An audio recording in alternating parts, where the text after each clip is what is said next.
Are you a doctor planning to take the OET exam? Then watch this video where I tell you all you need to know about OET Medicine.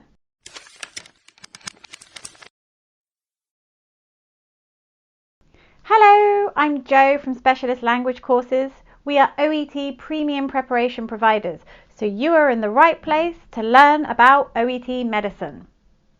Don't forget to subscribe to our channel for more videos like this. Let's get started. The score that you'll be aiming for is a B, 350, in all 4 papers, listening, reading, writing and speaking. And this is high level. The Occupational English Test is an English language test available for the following 12 different healthcare professions. The listening and reading papers are the same for all 12 professions, but the writing and speaking papers are profession specific, so you will write and speak as a doctor. So what does the exam look like? Let's take a brief look at each of the papers. On test day, you'll start with listening. There are 3 parts to the listening paper. Part A is 2 patient-led dialogues and gap-fill exercises, which lasts around 15 minutes. Part B is 6 dialogues or monologues with 3 option multiple choice questions. And listening C is 2 long presentations or interviews with 3 option multiple choice questions. Listening A is 15 minutes long, listening B 10 minutes, and listening C is 15 minutes. So for listening A, the context of the conversation will always be provided, as you can see here.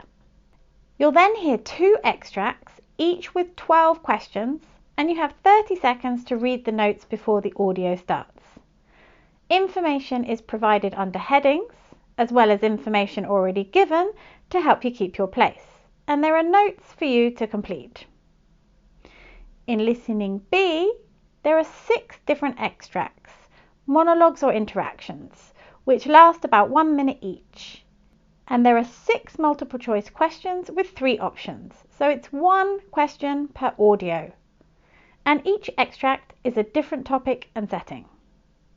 And finally, in listening part C, there are 2 audios, each with 6 questions, and you have 90 seconds to read these questions before the audio begins.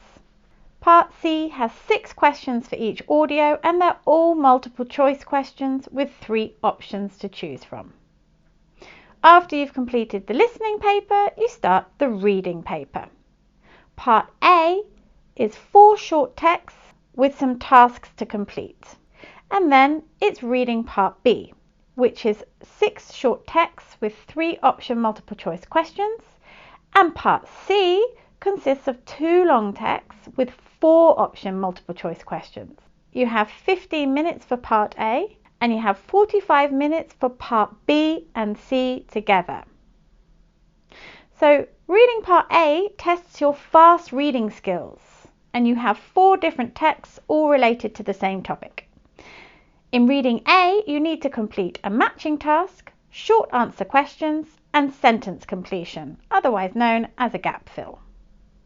Reading B has 6 different texts, and each text has a question and 3 possible answers.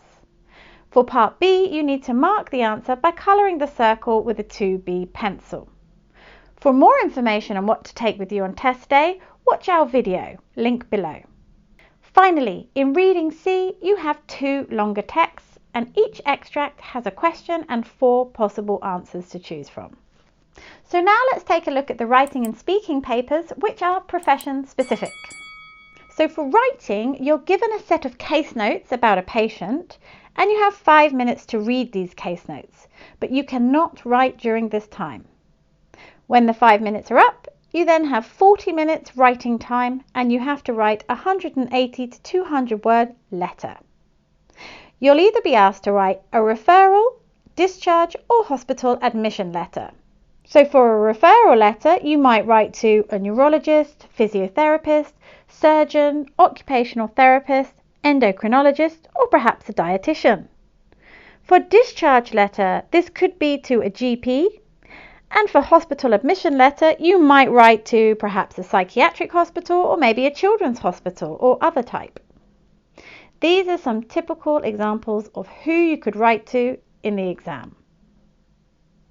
The last paper is the speaking paper. You begin with the warm-up section, which is not assessed. You are then given a role play card, and you have some preparation time so you can read through the card, take some notes, and get ready to speak. The role play is always a consultation with a patient or carer, and you have 5 minutes. Once you finish, you will then be given your second role play and repeat the process again. Here is an example of a role play card from the OET website.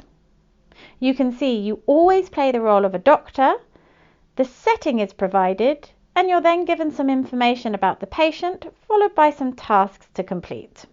So what can you do to start preparing for the exam? If you're new to OET, it can be overwhelming, so here are my tips on how to start preparing.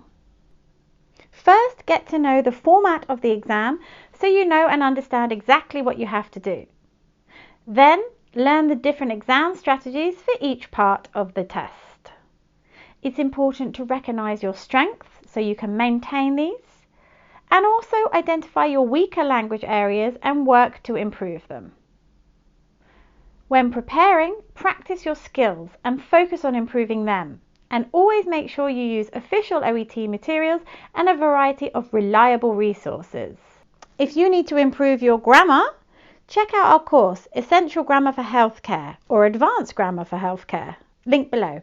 And why not take a look at our videos, which are packed full of useful ideas, exam strategies and top tips for passing your OET exam. And we have our course, Reach OET B for Medicine, specially designed for doctors, with exam practice exercises, mock tests and pages of material to help you develop your skills and language for all 4 papers. Link below. So where are you planning to work once you pass the OET exam? Leave a comment below. And if you like this video, please let others know by liking and sharing so we can help more doctors pass the OET exam. See you in the next video. Bye! Hello, I'm Jo from OET something. No, I'm not. Please, which are profession. And if you like this video, please share with others. Where are you planning to work when you pass the OET exam?